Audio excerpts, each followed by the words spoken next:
ہم پڑھ چکے ہیں کہ حضرت یوسف علیہ السلام کو بھائیوں نے معمولی قیمت کے بیچ دیا۔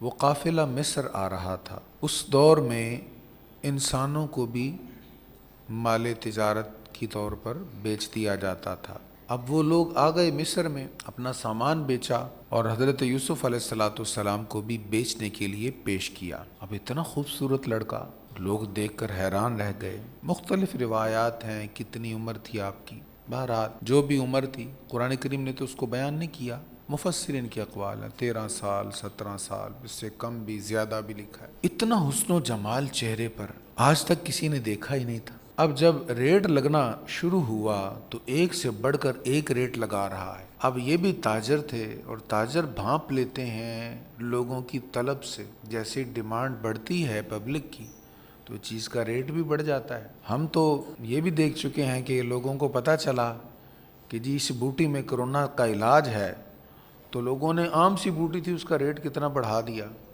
کہ زعفران کے برابر اس کا ریٹ کر دیا۔ جب انہوں نے دیکھا کہ یہ تو ہر کوئی بہتر سے بہتر ریٹ لگا رہا ہے، انہوں نے بھی ریٹ اور بڑھانا شروع کر دیا۔ ریٹ اتنا بڑھا کہ پھر مصر کا بادشاہ ہی اس کو خرید سکا۔ عزیز مصر نے خریدا۔ یہاں صحابہ کرام کے اقوال ہیں کچھ، اس کا بس خلاصہ عرض کروں گا۔ وہ کہتے ہیں بڑا سیاںا آدمی تھا وہ عزیز مصر، بہت سمجھدار آدمی تھا۔ اس نے یوسف علیہ السلام کی پیشانی میں چمکتی ہوئی سعادت کو پہچان لیا تھا۔ کم ہی سمجھدار لوگ ہوتے ہیں، عام طور پر لوگوں کا خیال ہوتا ہے ظاہری فائدے پر کہ اس وقت کیا ریٹ ہے، کیا مول ہے، کیا قیمت ہے، تو اس نے ان کے چہرے پر سعادت کو پہچان لیا تھا، شرافت کو، بزرگی کو، نور کو یا نور نبوت کو۔ اس کو یہ تو نہیں سینس تھی کہ یہ نور نبوت ایسا ہوتا ہے، لیکن اس نے یہ بھانپ لیا تھا کہ یہ کوئی معمولی بچہ نہیں ہے، یہ کوئی عظیم کردار کا حامل ہے، اس کے چہرے میں کچھ خاص ہے، کوئی روحانیت ہے۔ اب اس کا ذکر ہے وقال الذی اشتراہ، اور مصر کے جس شخص نے یوسف کو قافلہ سے خریدا تھا اس نے اپنی بیوی سے کہا اس کو تعظیم و تکریم سے ٹھہراؤ، اکرمی مثواہ۔ صرف ہم نے اس کو گھر میں رکھنا نہیں ہے۔ اب بظاہر کاروباری اعتبار سے دیکھیں تو تھا تو وہ غلام ہی، لیکن اس نے کہا کہ اس کے ساتھ غلاموں والا رویہ نہیں کرنا۔ میں نے اس کے چہرے میں جو دیکھا ہے وہ کوئی معمولی نہیں ہے، یہ لہذا صرف گھر میں رکھنا نہیں ہے، ملازموں کی طرح نہیں رکھنا، بلکہ اکرمی مثواہ، عزت و تکریم کے ساتھ رکھنا۔ عسیٰ ان ینفعنا او نتخذہ ولدا، شاید یہ ہمیں فائدہ پہنچائے یا ہم اس کو بیٹا بنا لیں۔ اب یہ اس نے بات کہی، اللہ نے اس سے کہلوائی، اللہ کریم نے اس کے دل میں ڈالی، اس کے دل میں تکریم ڈالی۔ اب آگے اللہ کریم کیا فرماتا ہے وَكَذَلِكَ مَكَّنَّا لِيُوسُفَ فِي الْأَرْضِ، اور اسی طرح ہم نے سرزمین میں یوسف کے پاؤں جما دیے، اسی طرح ہم نے سرزمین مصر میں یوسف کے پاؤں جما دیے، یعنی ایک بڑی زبردست جگہ پر ان کا قیام ہوا۔ کسی عام جگہ پر بھی قیام ہو سکتا تھا، لیکن جاتے کے ساتھ ہی ان کا قیام عزیز مصر کے ہاں ہوا۔ اب قرآن نہیں بیان کر رہا وہ عزیز مصر کون تھا، مفسرین نے پھر اس کی ڈیٹیل بیان کی، اور اس میں زیادہ رائے یہی ہے کہ وہ مصر کا بادشاہ ہی تھا۔ کچھ نے کہا ہے کہ مصر کے بادشاہ کا نہایت قریبی تھا، وہ قریبی وزراء میں سے کوئی وزیر تھا وہ، اور زیادہ تر نے کہا ہے کہ وہ مصر کا بادشاہ ہی تھا۔ اللہ تعالیٰ فرماتا ہے اسی طرح جیسے انہوں نے قتل کرنا چاہا تو ہم نے ایک بڑے بھائی کے دل میں بات ڈالی بھی اس کو قتل نہ کرو، کنویں میں پھینک دو۔ اچھا کنویں میں پھینک کر انہوں نے یہ چاہا کہ یہ چلا جائے، نظروں سے دور چلا جائے، نقصان چاہا، غلام بنا کے بیچ دیا اور وہ مال تجارت بن گیا، لیکن ہم نے اس کو وہاں سے اٹھایا سیدھا بادشاہ کے گھر میں پہنچایا۔ فرمایا اسی طرح ہم نے یوسف کو مصر میں مضبوط جگہ دی، اس کے پاؤں جما دیے۔ وَلِنُعَلِّمَهُ مِن تَأْوِيلِ الْأَحَادِيثِ، تاکہ ہم ان کو خوابوں کی تعبیر کا علم عطا فرمائیں۔ اب یہ ان کی خصوصیت ہے جناب یوسف علیہ السلام کی کہ ان کو خوابوں کی تعبیر کا علم عطا کیا گیا۔ یہاں سے خوابوں کی تعبیر غیر معمولی چیز بیان ہو رہی ہے ہمارے لیے کہ یہ اہم ترین چیز ہے، ایسی چیز نہیں کہ ہم اس کو اگنور کریں۔ اب ہمیں خواب آئیں گے ہی نہیں جب ہم ساری رات موبائل کی اسکرین کے ساتھ ہی ہم جڑے رہیں گے، کیسے خواب آئے گا؟ آپ کا جو برین ہے نا جی، اس کے اندر ایک ہارمون ہے، شاید اس کا نام میلاٹونیم ہے، تو جب ہم موبائل کی اسکرین دیکھتے ہیں نا تو وہ ہارمون نہیں بنتا، وہ اسکرین ہمارے جسم کو، ہماری آنکھیں نا ہمارے دماغ کو میسج دے رہی ہوتی ابھی دن ہے، سونے کا ٹائم ہی نہیں ہے، تو ہم اسی کو دیکھ دیکھ کر اپنی نیند خراب کرتے رہتے ہیں۔ تو جب گہری نیند ہو، سکون والی نیند ہو، اللہ اللہ کرتے آنے والی نیند ہو، پھر خواب بھی اچھے آئیں گے۔ ایسی نیند ہو نا کہ میں سو جاؤں یا مصطفیٰ کہتے کہتے، کھلے آنکھ صلی اللہ کہتے کہتے، تو اچھی خوابیں ان کی تلاش میں بھی ہونا چاہیے۔ اور اس کا صحیح ذریعہ کیا ہے؟ سونے کے ٹائم سونا چاہیے اور پورے اہتمام کے ساتھ۔ اور جو خاص لوگ ہوتے ہیں نا، ان کا طریقہ یہ ہوتا ہے کہ باوضو ہو کر سوتے ہیں، کہ میں تو اپنے طور پر جتنی دیر ہوں میرے جسم سے کوئی ایسا معاملہ نہیں ہوتا جس سے وضو ٹوٹتا، تب تک تو میں باوضو رہوں، خدا جانے کب کرم مصطفیٰ ہو جائے۔ اچھا، اللہ فرماتا ہے ہم ان کو خوابوں کی تعبیر کا علم عطا فرمائیں۔ واللہ غالب علی امری، اور اللہ اپنے کام پر غالب ہے۔ بڑی اہم بات ہے، اللہ اپنے کام پر غالب ہے۔ تم نے کیا چاہا تھا یوسف کے ساتھ، پر اللہ غالب ہے۔ تم کیا ارادے کرتے ہو، دشمن کیا سوچتا ہے، کیا ارادہ کرتا ہے، کتنا ہی طاقتور کیوں نہ ہو، یاد رکھو اللہ غالب ہے۔ انسان خود بھی غور کر لے، تو کیسا ہی پکا پروگرام بنا لے، اچھی پلاننگ کر لے، تدبیر کر لے، پر یاد رکھ غالب اللہ ہی ہے۔ ہونا وہی ہے جو رب کریم نے چاہنا ہے، ہر چیز پر، ہر چاہت پر اللہ تعالیٰ قادر ہے۔ وَلَكِنَّ أَكْثَرَ النَّاسِ لَا يَعْلَمُونَ، لیکن اکثر لوگ نہیں جانتے۔ نہ جاننا کیا ہوتا ہے؟ ایک تو اس بات کا ادراک ہی نہ ہو، دوسرا جانتے تو ہیں لیکن یقین نہیں ہے، یقین نہیں ہے کہ اللہ تعالیٰ غالب ہے۔ اگر ہمیں یقین ہو تو اللہ غالب ہے، تو اللہ کے بتائے ہوئے رستے کے خلاف کبھی اللہ کے بندوں کو ہم نقصان نہ پہنچائیں۔ ہم دوسروں کو نقصان پہنچانے کے لیے اپنی طاقت پر اعتماد کرتے ہیں نا۔ بھئی جب غالب اللہ ہے، وہ 10 بھائیوں نے کیا کیا منصوبے بنائے، لیکن غالب اللہ ہے۔ قافلہ والوں نے غلام بنایا، پر غالب اللہ ہے۔ اللہ فرماتا ہے کہ غالب وہی ہے۔ وَلَمَّا بَلَغَ أَشُدَّهُ آتِينَاهُ حُكْمًا وَعِلْمًا، اور جب وہ کون؟ یوسف علیہ السلام پختگی کی عمر کو پہنچے تو ہم نے ان کو فیصلہ کی قوت اور علم عطا کیا۔ فیصلہ کی قوت بھی عطا فرمائی، علم بھی عطا فرمایا۔ حکما و علما، علم کے ڈیفینیشن بھی آپ نے بارہا سنی، حکمت کیا ہے اس کو بھی آپ نے بارہا سنا۔ بہرحال علم اور حکمت عطا فرمائی۔ قرآن میں کہیں ذکر نہیں ہے کہ کس نے یوسف علیہ السلام کو پڑھایا، حدیث میں کہیں ذکر نہیں ہے، مفسرین کے اقوال میں سے بھی کوئی قول نہیں ہے، کوئی قول، کمزور ترین قول بھی کوئی نہیں ہے کہ کوئی بندہ تھا وہ یوسف علیہ السلام کو آ کے پڑھایا کرتا تھا۔ پڑھانے والا کوئی نہیں ہے۔ تو علم و حکمت اور خوابوں کی تعبیر، یہ سارے علوم وہ ادھر گھر میں بند ہیں، پھر بعد میں جیل میں طویل عرصہ رہے تو کس نے پڑھا دیا؟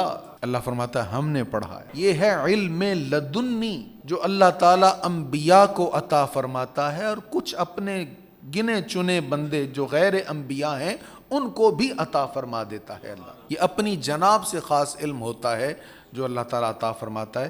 تو اللہ تعالیٰ فرماتا ہے جب وہ پختگی کی عمر کو پہنچے تو ہم نے ان کو فیصلہ کی قوت اور علم عطا فرمایا۔ اب آگے بات بڑی خاص ہے، وَكَذَلِكَ نَجْزِي الْمُحْسِنِينَ، اور ہم اسی طرح نیکوکاروں کو جزا دیتے ہیں۔ جو بھی نیکی کرنے والا ہے ہم اس کو ایسے ہی جزا دیتے ہیں جیسے یوسف کو جزا دی۔ اس پر تکالیف آئیں، مصیبتیں آئیں، انہوں نے کوئی کام اللہ کی رضا کے خلاف نہیں کیا تو ہم نے بھی جزا عطا کر دی۔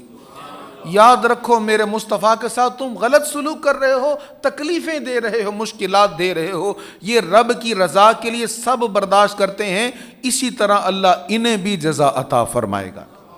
اور مصطفیٰ کے غلاموں تم بھی یاد رکھنا، یہ آیت تمہارے لیے بھی، ہم سب کے لیے ہے۔ جو نیکی کرتا ہے، جو رب کی رضا کے لیے کرتا ہے نا نیکی، اس کو اللہ فرماتا میں ضرور اس کو جزا عطا کرتا ہوں۔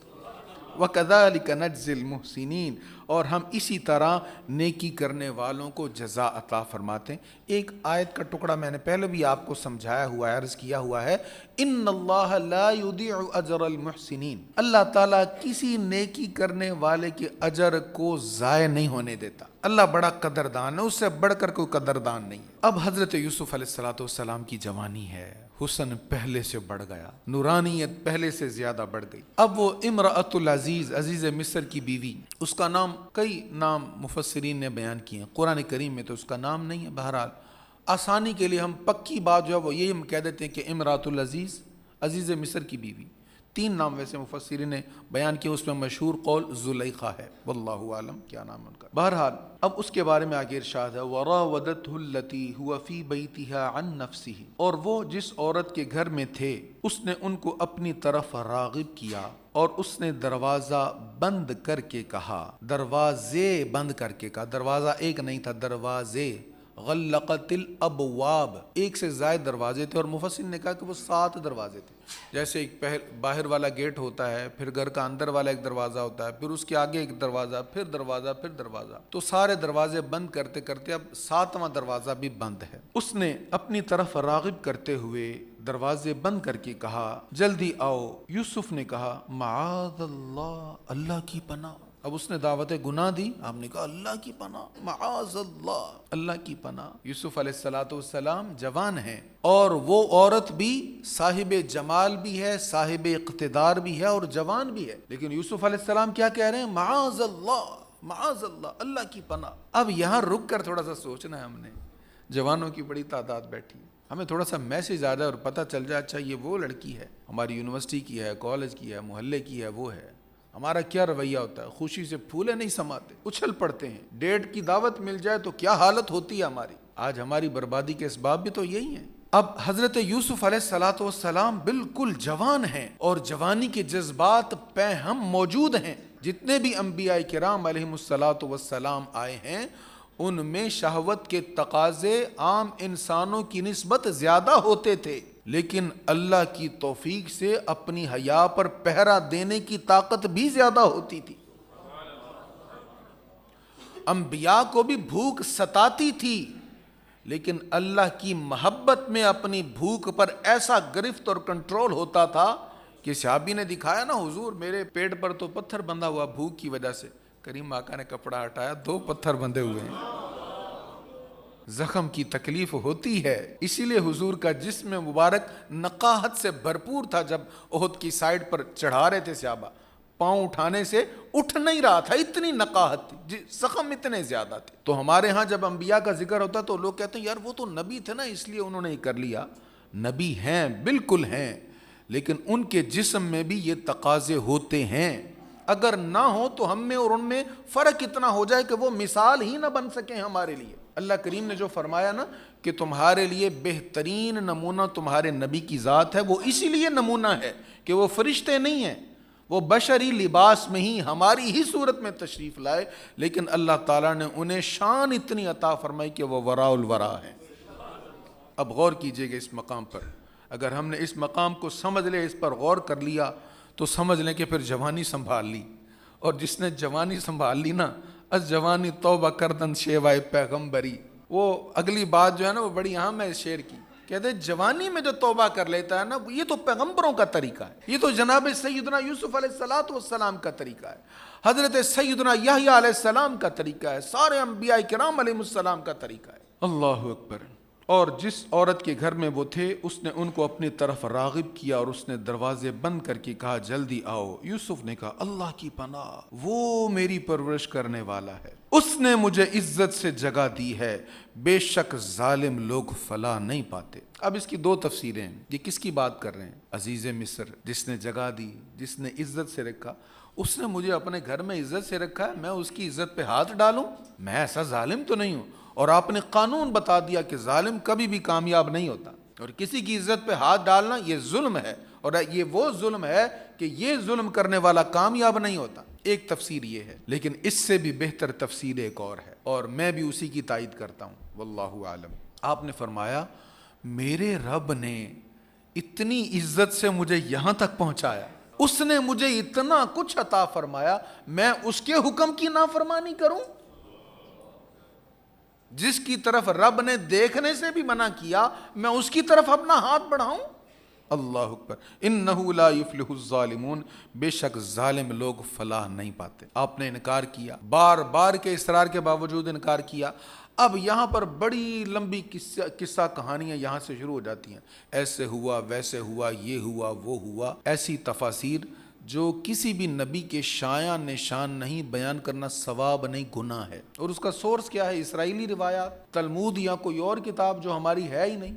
بھئی ہم اس سے کیوں استنباط کریں؟ ہمیں پتہ ہے کہ انبیاء کرام علیہم الصلاۃ والسلام تمام کے تمام پاک صاف ہیں، اور وہ تو لوگوں کو بے حیائی سے بچانے کے لیے، روکنے کے لیے تشریف لائے، لہٰذا ہم انہی روایات کو فالو کریں گے جو قرآن کریم جس کو بیان کر رہا ہے، یا حدیث مصطفیٰ بیان کر رہی، یا حضور کے صحابہ کرام علیہم الرضوان نے جس کو بیان کیا۔ آپ نے فرمایا انہ لا یفلح الظالمون، بے شک ظالم فلاح نہیں پاتے۔ وَلَقَدْ ہمت بِهِ، ہم کہتے ہیں ارادے کو، ایک ہوتا ہے ارادہ بندے کا، ایک بندہ چیز بار بار سوچتا ہے کہ میں یہ کروں نہ کروں، کنفیوژن ہی رہتی ہے، اور ایک بندہ پکا ارادہ کر لیتا ہے کہ اب میں نے کرنا ہے، پھر اس پر پلاننگ شروع کر لیتا ہے، اور پلاننگ کرنے کے بعد پھر وہ کہتا اب میں ضرور اس کو انجام دوں گا۔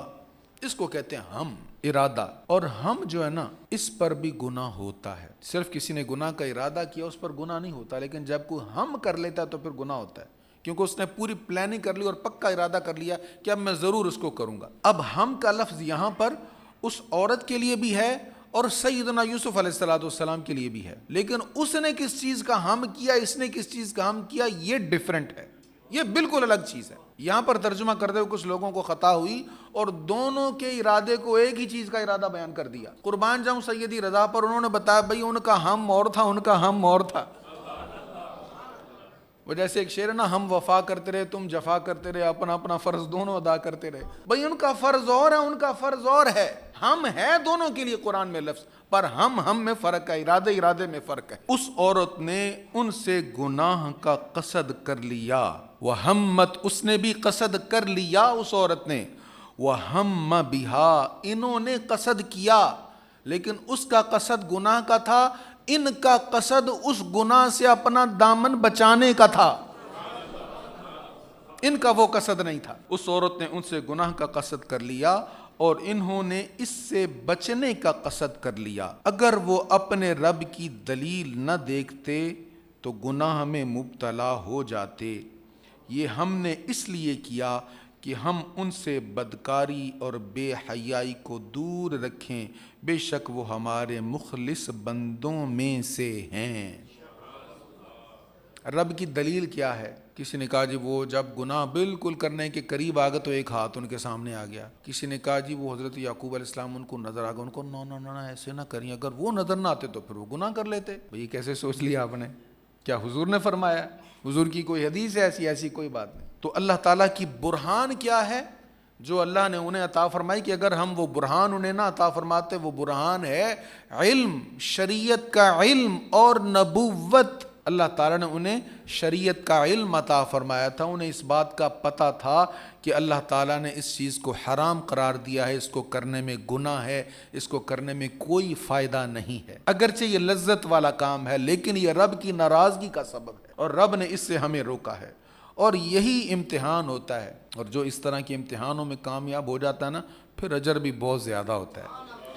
سیدنا فاروق اعظم نے کہا یار وہ نوجوان لڑکا بڑا نیک تھا، آ نہیں رہا نماز پڑھنے کے لیے۔ کہا حضور وہ تو فوت ہو گیا کب کا، وہ مجھے بتایا نہیں تم نے، وہ تو بڑا نیک لڑکا تھا۔ اس کے گھر پہنچے، باپ سے پوچھا بھئی کیا ہوا ہے، وہ تیرا بیٹا کیوں فوت ہوا؟ کہنے لگا جی وہ نماز پڑھنے آتا تھا، راستے میں ایک عورت اس کو گناہ کی دعوت دیتی تھی، ایک دن وہ بہک گیا، اس کی باتوں میں آ گیا، اس کے گھر کے دروازے تک پہنچا، اس کو یہ آیت یاد آ گئی، اس میں اللہ کے خوف کا ذکر تھا۔ کہتے وہ آیت اس نے پڑھی تو چیخ ماری اور بے ہوش ہو کے گر گیا۔ اس عورت نے اس کو اٹھایا اور باہر کہیں رکھ دیا، میرے سر نہ پڑ جائے اس کا کوئی معاملہ۔ تو مجھے پتا چلا، میں اس کو اٹھا کے گھر لایا۔ اب باپ بتا رہا ہے اپنے بیٹے کی بات، میں اٹھا کے گھر لے آیا، میں نے اس کو پوچھا پتر کیا ہوا؟ تو اس نے کہا کوئی نہیں، بچت ہوگی، اللہ نے بچا لیا۔ ہوا کیا تھا جی؟ ایسے گناہ کا دل میں خیال آ گیا تھا، پھر ایک آیت میرے دل میں آئی تو پھر میں گناہ سے بچ گیا اور میں بے ہوش ہو گیا۔ کون سی آیت دل میں؟ کہتے وہ آیت پڑھی تو پھر چیخ ماری، جسم سے جان نکل گئی۔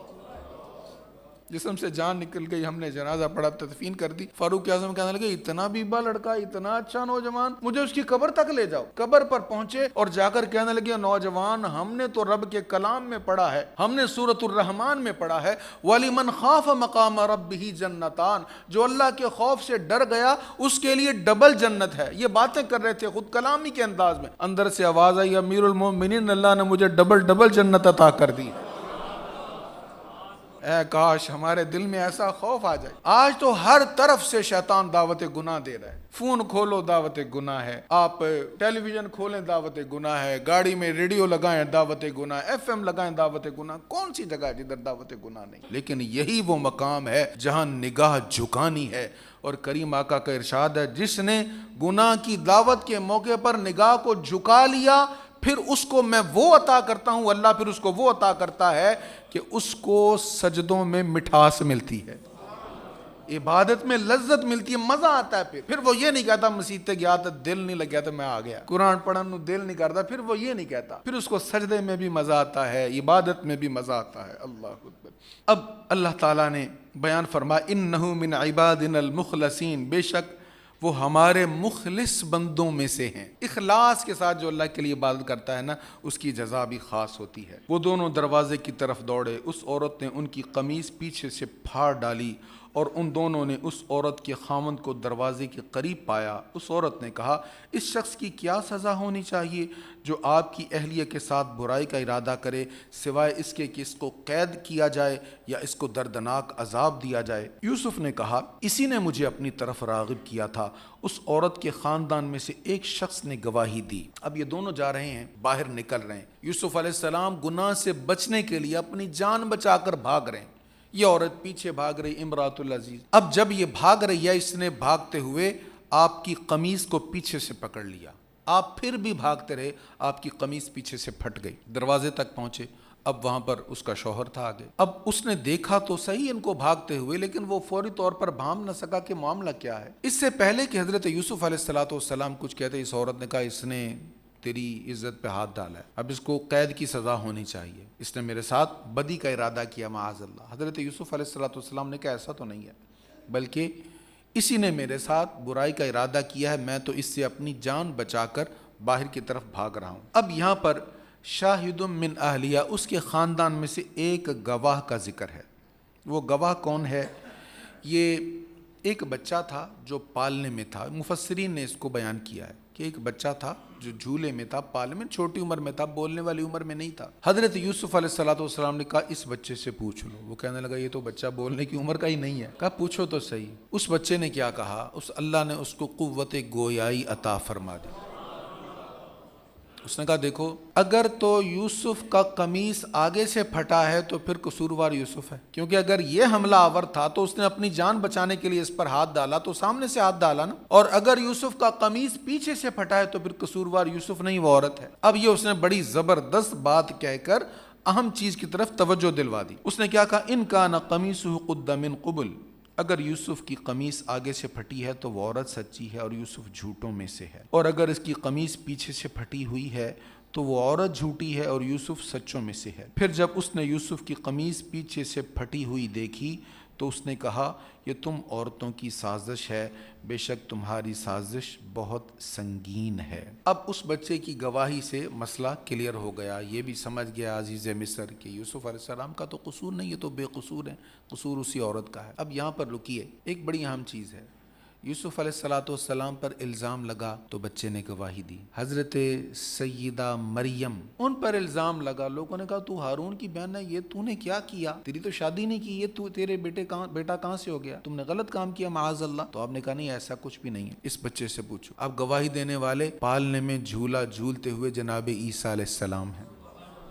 تو یوسف علیہ السلام کا گواہ بچہ ہے، حضرت سیدہ مریم کا گواہ بچہ ہے، پر ایک وقت ایسا بھی آیا کہ منافقین نے حضور علیہ السلام کی زوجہ محترمہ ام المؤمنین سیدہ عائشہ صدیقہ پر الزام لگایا، اور سیدہ عائشہ کی گواہی پتہ کس نے دی؟ اللہ رب العالمین۔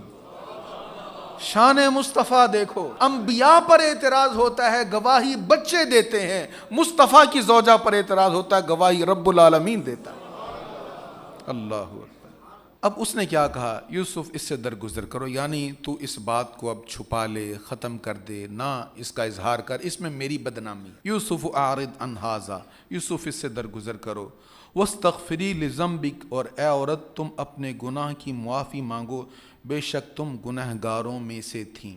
اب یہاں پر ہمارا رکوع ختم ہو گیا ہے، لیکن اس رکوع کی جو خاص بات ہے نا وہ اپنی پاک بازی کی حفاظت ہے۔ اس پر میں آپ کو ایک حدیث بھی سنانا چاہوں گا، بلکہ میرے پاس 3-4 حدیثیں ابھی ٹائم ہے، 1-2 منٹ میں سنا دیتا ہوں۔ حضرت سہل بن سعد رضی اللہ تعالیٰ عنہ سے روایت ہے، نبی کریم صلی اللہ علیہ وسلم نے فرمایا، جو مجھے اپنے دونوں جبڑوں اور اپنی ٹانگوں کے درمیان والی چیز یعنی زبان اور شرمگاہ، اپنے دونوں جبڑوں اور دونوں ٹانگوں کے درمیان والی چیز کی ضمانت دے، میں مصطفیٰ اسے جنت کی ضمانت دیتا ہوں۔ یہ صحیح بخاری کی حدیث ہے۔ یہ زبان کو معمولی شے نہیں ہے، یہ جیسے چاہا اپنے نفس کو استعمال کر لیا اور اپنی شہوت کو تسکین دے لی، یہ کوئی معمولی بات نہیں ہے، بہت بڑی بات ہے۔ اس سے حضور فرما رہے ہیں، میں مصطفیٰ، حضور کہہ رہے ہیں میں تمہیں جنت کی ضمانت دیتا ہوں۔ حضرت عبداللہ بن عباس رضی اللہ عنہ فرماتے ہیں، حضور نے فرمایا، اے قریش کے جوانوں، اپنی شرمگاہوں کی حفاظت کرو اور زنا نہ کرو، زنا نہ کرو۔ سن لو، جس نے اپنی شرمگاہ کی حفاظت کی اس کے لیے جنت ہے۔ آج کل بڑے مسائل ہیں جی، شادی اس وجہ سے نہیں ہو رہی، یہ پرابلم ہے، یہ ہے، وہ ہے، تو بھی اگر کوئی ایسا معاملہ ہے تو ہمارے لیے کیا ہے پھر؟ بس صبر ہی ہے جی۔ اب اس پر صبر ہے، ہمت کرنی ہے، اپنی نگاہ کی حفاظت کی کوشش کرنی ہے، اور جو نگاہ کی حفاظت کرتا ہے، گناہ سے بچتا ہے، اس کے لیے پھر جنت ہے۔ کریم آقا صلی اللہ علیہ وسلم فرمایا، حضرت انس اس کے راوی ہیں، عورت جب اپنی 5 نمازیں پڑھے اور ماہ رمضان کے روزے رکھے، اپنی شرمگاہ کی حفاظت کرے اور اپنے شوہر کی اطاعت کرے تو جنت کے جس دروازے سے چاہے جنت میں داخل ہو جائے۔ اللہ اکبر۔ آخری حدیث حضرت ابو ہریرہ رضی اللہ عنہ بیان کرتے ہیں، حضور علیہ الصلوۃ والسلام نے فرمایا، 7 افراد ایسے ہیں جنہیں اللہ تعالیٰ قیامت کے دن اپنے عرش کے سائے میں جگہ عطا فرمائے گا، جس دن اس کے عرش کے سائے کے سوا کوئی سایہ نہیں ہوگا۔ ہمیں آج گرمی ہے نا، محسوس کرتے ہیں، تو ایک جگہ گرمی ہے اور ایک جگہ ٹھنڈ ہے، تو ہم کتنا کچھ ٹھنڈ والی جگہ پر بیٹھنے کو فوقیت دے سکتے ہیں، ہے نا ہمارے ساتھ ایسا؟ کتنا مشکل بل ہوتا ہے، ہم مینج کرتے ہیں، یار چلو گھر میں جائیں، سکون سے بیٹھیں تو صحیح، سکون سے سوئیں تو صحیح، سارے گھر والے ایک ٹھنڈی جگہ پر آ جاتے ہیں، کوئی چاہتا ہے گرمی والی جگہ پر رہے؟ حضور فرماتے ہیں اس دن سخت گرمی ہوگی اور زمین تانبے کی آگ اگل رہی ہے، سورج سوا نیزے پر ہے اور صرف اللہ کا عرش ہے، اس کا سایہ اور کوئی سایہ نہیں۔ 7 بندے ہیں جن کو اللہ جگہ عطا فرمائے گا۔ یہ طویل حدیث ہے۔ فرمائے ایک بندہ وہ ہے جس کو کسی صاحب جمال نے گناہ کی دعوت دی اور اس نے کہا نہیں بھی، معاذ اللہ، میرے رب نے مجھے منع کیا، اللہ تعالیٰ اس کو اپنے عرش کے سائے میں جگہ دے گا۔ امام اعظم ابو حنیفہ کے پاس ایک فتویٰ آ گیا، ایک بندے نے کہا اگر میں جنتی نہیں ہوں نا تو میری بیوی کو 3 طلاقیں۔ تو مسئلہ آپ کے پاس آ گیا، تیرا کیا پتا تو جنتی ہے کہ نہیں ہے؟ آپ امام اعظم نے کچھ دیر سوچا، فرمایا کبھی زندگی میں ایسا ہوا کہ تجھے کسی صاحب جمال، صاحب اختیار عورت نے گناہ کی دعوت دی اور تو بچ گیا؟ اس نے کہا ایک بار ہوا ہے۔ پھر کہنے لگے طلاق نہیں ہوئی۔ اللہ تعالیٰ ہمیں صاحب ایمان بنائے، صاحب حیا بنائے۔ وآخر دعوانا الحمد للہ رب العالمین۔